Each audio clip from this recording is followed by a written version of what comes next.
With 1.6 million people across Australia that have acquired a brain injury, it's about raising awareness. And one of those ways is to bang on a beanie.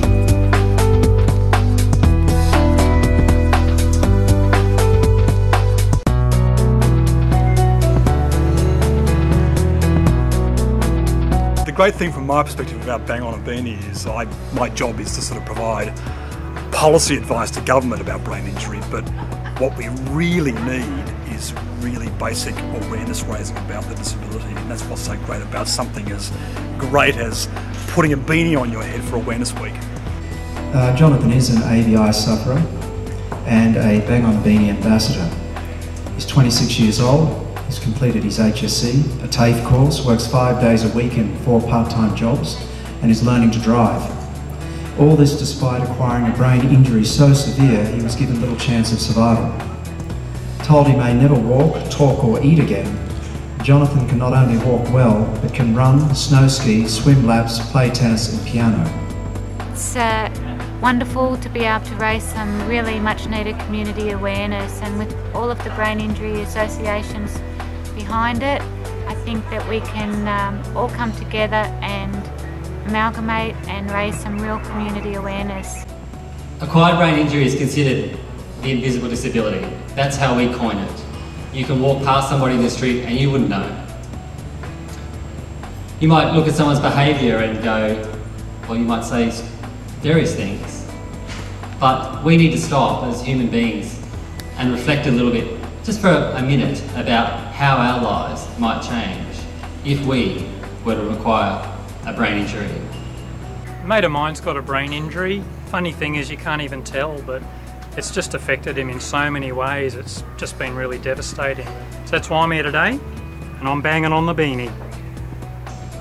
From birth, a lack of oxygen, from a fall when you're walking down the street and hit your head.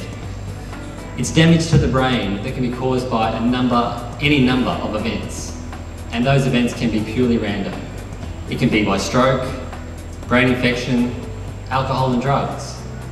So when you talk about the population that we're trying to talk to, it's everybody.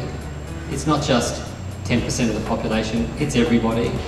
It's the kids that are going to music festivals, it's the elderly people in nursing homes, it's kids playing sport and their parents, it's young boys driving fast cars, it's everybody. And that's why we're so passionate about this message being loud and being out there, and this campaign becoming more significant year on year. Acquired brain injury is one of the most wide-ranging disabilities out there. It can affect anything and everything, in your processing capacity to your physical abilities, because when you think about it, your brain does everything for you, so damaging that in any area is going to cause a lot of difficulties for you. I have been asked here today to welcome you all to Terrible Country. A welcome to country is about Aboriginal people and the community alike, acknowledging the past and looking to the future.